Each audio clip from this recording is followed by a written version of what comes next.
नमो नमः मित्रों, वे संस्कृत से चैनल में आप सभी का पुनः हार्दिक स्वागत एवं अभिनंदन है।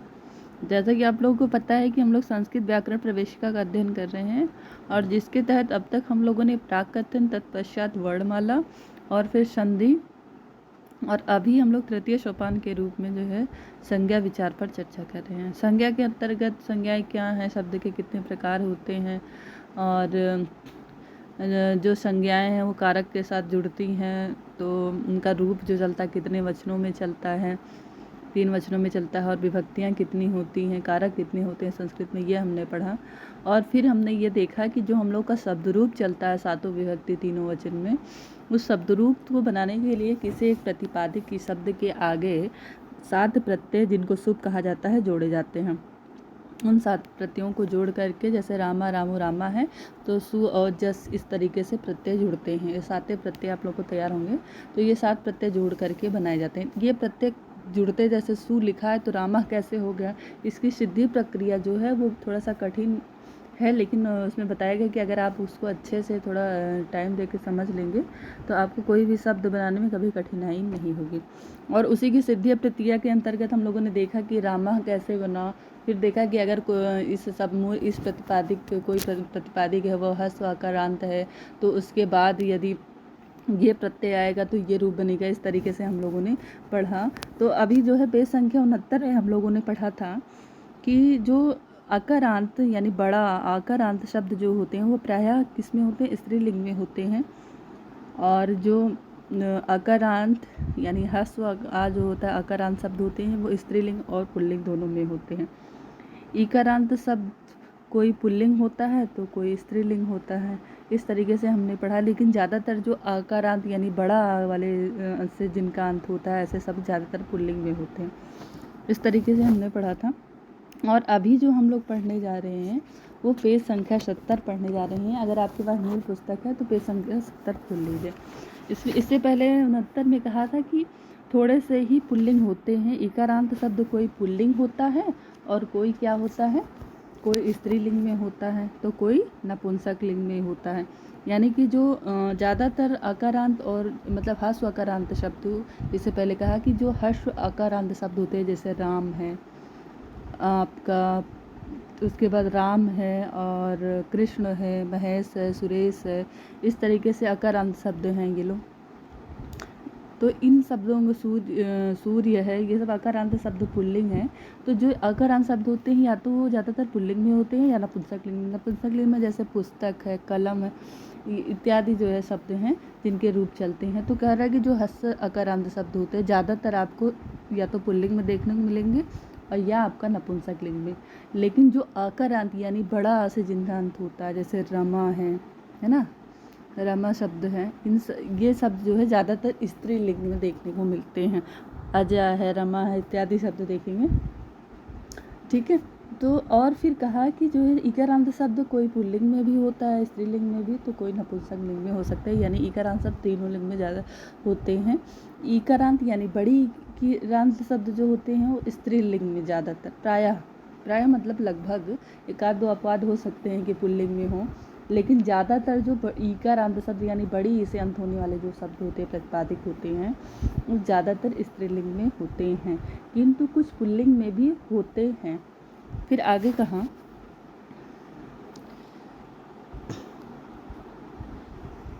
कि ऊकारांत प्रायः तीनों लिंग में होते हैं। जो हश्व वो होता है, यानी आप देख रहे हो जितने भी स्वर देख रहे हो हश्व जो हैं वो ज़्यादातर जो है पुल्लिंग और नपुंसक लिंग दोनों में हो रहे हैं, लेकिन जो दीर्घ वाले हैं वो ज़्यादातर आपका स्त्रीलिंग में है। उकारांत सब तीनों लिंगों में होते हैं और उकारांत बहुधा स्त्रीलिंग और पुल्लिंग में होते हैं, यानी कि नपुंसक लिंग में कम होते हैं। ज़्यादातर बहुधा यानी बहुत ज़्यादा मात्रा में या तो स्त्रीलिंग में होते हैं या फिर पुल्लिंग में दोनों में होते हैं। कौन से शब्द, ईकारांत बड़ी ई वाले शब्द। ईकारांत का मतलब होता है जिस शब्द का अंत बड़ी ई से हो, जिसके अंत ई कारांत यानी बड़ी ई जिसके अंत में हो, ठीक है। अब ईकारांत जैसे है तो देखिए ईकारांत जैसे ईकारांत मतलब छोटी ई जिसके अंत में है। तो अब कभी शब्द है, कभी के अंत में क्या है, अंत में ये छोटी ई ही तो है, तो छोटी ई से ही शब्द का अंत हो रहा है, इसलिए इसको ईकारांत कहा गया है। अब फिर कह रहे हैं कि रीकारांत, री जैसे मातृ शब्द है जिसके अंत में रिया है। जैसे कौन सा शब्द ले लीजिए आप, मातृ, मातृ शब्द है। एक मिनट, कर्सर इधर उधर भाग रहा है। मातृ शब्द है। अब मातृ शब्द किससे अंत हो रहा है, कौन से अक्षर से, तो री से अंत हो रहा है।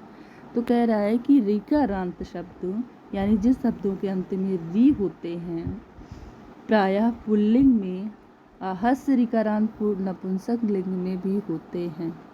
दीर्घ ऋकारांत मतलब जो ऋकारांत शब्द होते हैं ज़्यादातर पुल्लिंग में होते हैं, और जो ह्रस्व ऋकारांत शब्द होते हैं वो नपुंसक लिंग में भी कहीं कहीं देखने को मिलते हैं। फिर कहा एकारांत और औकारांत, ऐकारांत और औकारांत यानी कि ए और औ और ओ और अकारांत बहुत कम शब्द हैं, यानी जो आपका ए से अंत हो, आपका ओ से अंत होने वाला और औ से अंत होने वाला, ऐसे प्रतिपादिक संस्कृत जिनका रूप चले, ऐसे शब्द जिनका अंत ए से हो, ओ से हो, औ से हो, बहुत कम शब्द हैं ऐसे। जो भी हैं वो प्रायः कह रहा है कि जो भी हो प्रायः किसमें होते हैं, पुल्लिंग या स्त्रीलिंग में होते हैं। एकारांत यानी कुल मिला के आपका अकारांत, इकारांत, उकारांत, ऋकारांत है ना, आकारांत, इकारांत, उकारांत और ऋकारांत, ये चार जो वर्ण स्वर हैं, इन्हीं चार शब्दों के ह्रस्व दीर्घ ज़्यादातर आपको शब्द मिलेंगे, प्रतिपादिक मिलेंगे जिनका रूप चलता है। बाकी आपका जो ए एकारांत, ए आय और ओ इनसे अंत होने वाले जो शब्द हैं संस्कृत में जिनके यानी प्रतिपादिक जो हैं वो बहुत कम आपको मिलेंगे, और जो भी मिलेंगे वो ज़्यादातर किस में होंगे, स्त्रीलिंग या पुल्लिंग में होंगे। शेष स्वरों के अंत होने वाले प्रतिपादिक प्रायः नहीं के बराबर होते हैं, और जो शेष स्वर बच रहा है आपका उनसे, जैसे रे बच रहा है तो उनसे जो है ख़त्म होने वाले प्रतिपादिक नहीं के बराबर है, प्रायः नहीं के बराबर है। यानी कि आप मान लीजिए है ही नहीं, कहीं एक आध मिल गया तो एक अपवाद है। नपुंसक में स्वरांत शब्द सदा ह्रस्व ही होते हैं। नपुंसक लिंग में जो स्वर से अंत होने वाले शब्द हैं उस प्रायः जो है ह्रस्व स्वर से ही उनके अंत होते हैं। नपुंसक लिंग में दीर्घ स्वर से अंत होने वाले नपुंसक लिंग में शब्द नहीं होते हैं, प्रतिपादिक नहीं होते हैं। अब कह रहा है व्यंजन, व्यंजनांत प्रतिपादिक प्रायः ङ, न, म और या, ङ, ञ, म और या, ये चार वर्ण देखिए इंपॉर्टेंट है। ञ, ङ, ञ, म और या, इन वर्णों को छोड़कर, अब ये भी प्रश्न बन सकता है, व्यंजन प्रतिपादिक व्यंजनांत प्रतिपादिक प्रायः किनको छोड़कर, इन वर्णों को छोड़कर सभी व्यंजन के में अंत होने वाले पाए जाते हैं। यानी किन चार वर्णों को छोड़कर जो है आपका व्यंजनांत प्रतिपादिक पाए जाते हैं, तो आपका ञ, इंगा और म और या, इन चार वर्णों को छोड़ करके बाकी व्यंजनों में अंत होने वाले प्रतिपादिक पाए जाते हैं। किसी भी व्यंजन से अंत हो सकता है। इनमें बहुधा चा, जा, ता, दा, धा, ना, भा, शा, शा, हा से अंत होने वाले अधिक प्रयोग किए जाते हैं। अब देखिए ये भी इम्पॉर्टेंट है, चा, जा और ता, दा, चा, जा, ता, दा, धा, ना, तीनों सा। अब ये भी प्रश्न बन सकता है आपका, एक मिनट कहाँ गायब हो गया भाई, ये भी प्रश्न बन सकता है कि व्यंजन से अंत होने वाले शब्द प्रायः जो है बाबूराम सक्सेना जी ने बताए हैं के अनुसार, तो ये बताया जा सकता है तीनों शाह अंत होने वाले अधिक प्रयोग में आते हैं। चाजा 1, 2, 3, 4, 5, 6, 7, 8, 9, 10, यानी कि आप सर ले लीजिए शाखा शाहा और उसके अलावा चा, जा, ता, दा, धा, ना, ता था को छोड़कर ता, था, दा, धा, ना, तो था को छोड़ दीजिए, ता वर्ग पूरा आ गया है ना, ता वर्ग पूरा, चा और जा, चा, जा और ता वर्ग पूरा सिर्फ था को छोड़ करके, बाकी तीनों सा और हा ये इनसे अंत होने वाले प्रयोग ज़्यादा शब्दों मतलब प्रयोग में आते हैं। नीचे क्रमानुसार उनके रूप दिखाए गए हैं। स्वरांत संज्ञा, स्वर से अंत होने वाली संज्ञाएं कौन कौन सी हैं, तो अकारांत पुल्लिंग शब्द जिन अकारांत पुल्लिंग शब्द यानी कि जिस प्रतिपादी के अंत में ह्रस्व आ हो और पुल्लिंग हो, ऐसा शब्द कौन सा है? तो बालक है। बालक का अर्थ क्या होता है? लड़का। तो इसका रूप कैसा चलेगा? बालका बालकम बालकेन बालकाय बालकात बालकस्य बालके हे बालक। अब यहाँ पुस्तक में बाबूराम सक्सेना जी ने सीधे यहाँ संबोधन प्रथमा के बाद संबोधन रख दिया है ना, जबकि ये संबोधन क्या होता है? सप्तमी के बाद में होता है। इन्होंने अपने तरीके से रख दिया है। तो बालका बालकम बालकेन बालकाय बालकात बालकस्य बालके हे बालक, ऐसे ही रूप इसका चलेगा। बालको बालको। अच्छा, संबोधन में जो है प्रथमा में बदला रहेगा। बाकी सब में जो प्रथम विभक्ति के एक वचन में होगा वही संबोधन में होगा, उसके आगे हे लगा दिया जाएगा। ठीक है, जैसे प्रथम द्वितीय विभक्ति के एक वचन में बालको है तो संबोधन में हे बालको हो जाएगा। ठीक है, बालका है तो संबोधन में बहुवचन में बालका है। जैसे प्रथमा विभक्ति बहुवचन में बालका है तो फिर संबोधन में हे बालका हो जाएगा। सिर्फ प्रथमा विभक्ति में संबोधन में चेंज होगा, जैसे यहाँ पर हे बालक है, बाकी वैसे ही रहेगा। ठीक है, तो आप जैसे याद कर सकते हैं तो इस तरीके से याद करिए। बालका बालकम बालकेन बालकाय बालकात बालकस्य बालके हे बालक। बालको बालको बालकाभ्यम बाल। अच्छा, एक चीज़ याद करने का एक और तरीका होता है। देखिए, आप एक ग्राफ बना लीजिए। शब्द रूप याद करने के लिए आप एक ग्राफ बना लीजिए। सबसे पहले आप क्या करिए कि आप जो है इन तीन को यानी तृतीया, चतुर्थी, पंचमी और षष्ठी को ऐसे बना लीजिए, और षष्ठी और सप्तमी को ऐसे बना लीजिए। ठीक है, और उसके बाद यहाँ बहुवचन में आइए तो बहुवचन में षष्ठी, पंचमी और षष्ठी को ऐसे कर लीजिए। उसके बाद आप क्या करिए कि जो आपकी चतुर्थी, जो आपका बाल, ठीक है, ये हो गया। अब आइए यहाँ पर, अब यहाँ पर आप लिखेंगे द्वितीय विभक्ति,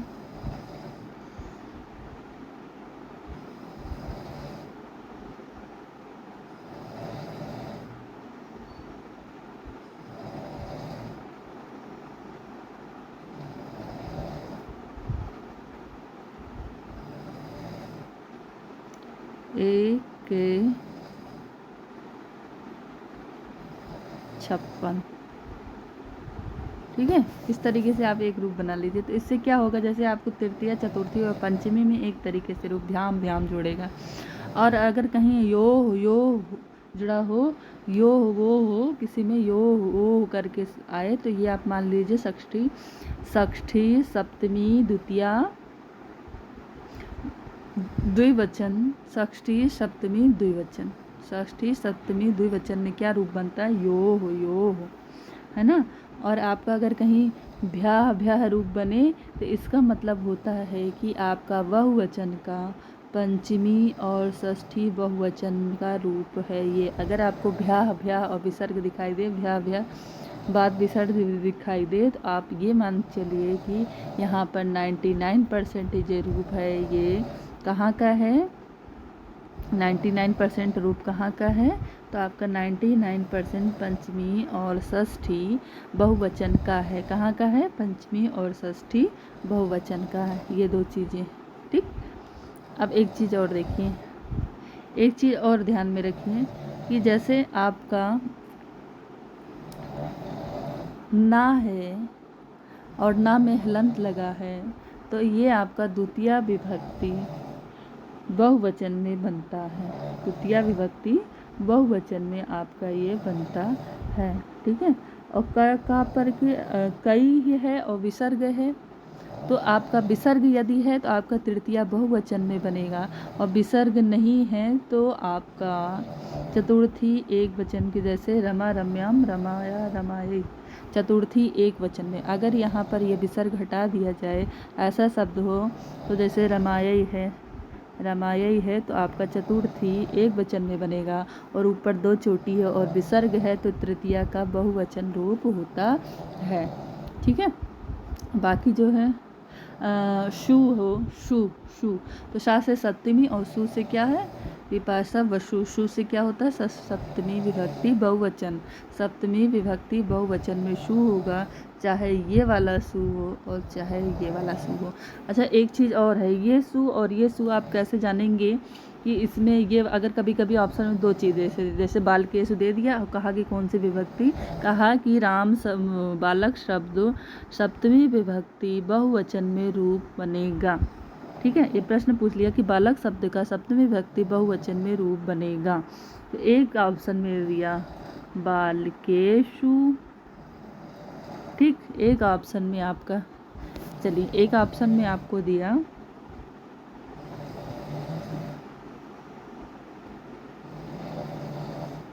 ऑप्शन नंबर 1 में आपको दिया बालकेषु, क्या दिया बालकेषु, चल नहीं रहा, एक मिनट, बालकेषु। और एक ऑप्शन में आपका दूसरे ऑप्शन दे दिया बालकेषु, तीसरा ऑप्शन आपका दे दिया बालकेषु, ये वाला दूसरा वाला सा लगा दिया। ठीक है, और इसमें लिख दिया इनमें कोई नहीं, कोई नहीं, चौथा दे दिया। अब बताइए, अब आप कैसे जो है कभी कभी ये कंफ्यूज कर देता है कि ये वाला सा है, बहुत आपने रट के पढ़ा दिया वाला, अगर हम कोई भी शब्द पूछ लिया तो आप देखोगे कि ये वाला सा होगा कि ये वाला सा होगा। तो उसके लिए देखिए यहाँ पर कौन सा सही होगा, आपका ये सही होगा ना। तो एक शब्द है आपका, एक शब्द है सुइच। आप एक चीज़ देखिए, ये बनाया गया है ये किसी के द्वारा, स्विच, स्विच।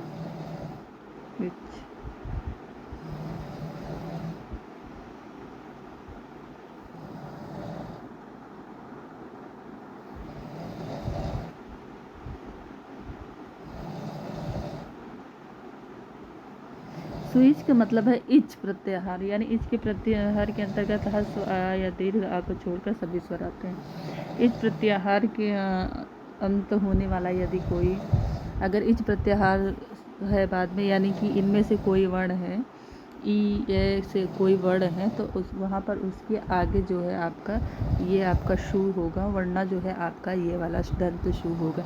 अब यहाँ देखिए, आप पहले देखिए शु जोड़ने से पहले बाल के लिखो, बाल के, तो यहाँ पर ए आया है, यहाँ पर ह्रस्व आ नहीं है, दीर्घ आ भी नहीं है, तो ए आया है, तो ए के स्थान पर यहाँ क्या हो जाएगा, ये वाला शा हो जाएगा, आपका मूर्धन्य शा हो जाएगा, बाल के स्वरूप बनेगा। ठीक है, अब जैसे रमा शब्द है, रमा शब्द के अंत में जो है क्या है, बड़ा आ है, तो इसका मतलब बड़ा आ है, तो इस प्रत्याहार के अंतर्गत आ नहीं रहा है, यहाँ पर बड़ा आ रहा है, तो यहाँ पर क्या जोड़ा जाएगा, ये वाला सा दंत सा जोड़ दिया जाएगा, यहाँ पर हो जाएगा आपका रमासु, सप्तमी विभक्ति के बहुवचन में। ठीक है, क्या हो जाएगा, रमासु। ठीक है,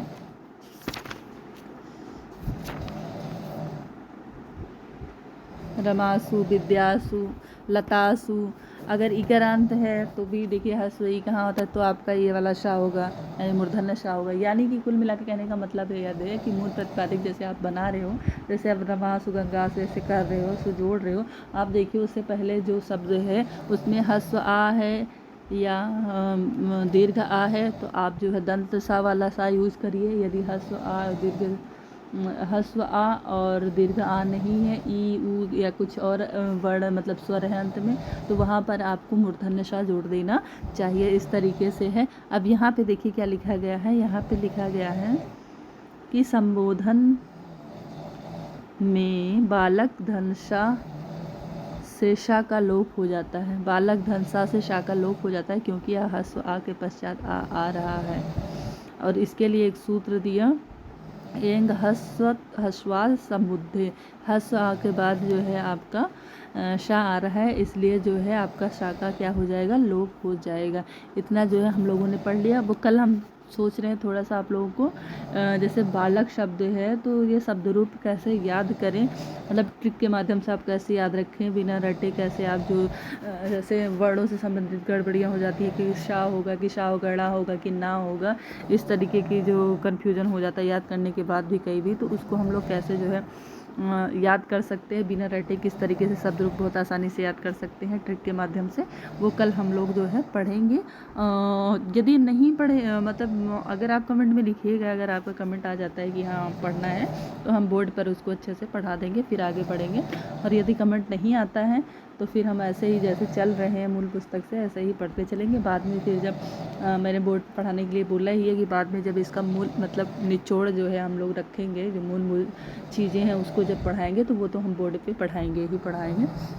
यदि आप लोगों का कमेंट आ जाता है कि नहीं इसको बोर्ड पे पढ़ा दीजिए पहले, तो शब्द रूप को हम बोर्ड पे समझा देंगे कि आसान ट्रिक से कैसे हम लोग याद करें। नमः संस्कृताय, नमो नमः मित्रों। यदि चैनल से आपको कुछ लाभ हो रहा है तो चैनल को लाइक, सब्सक्राइब एवं शेयर अवश्य करें। नमः संस्कृत।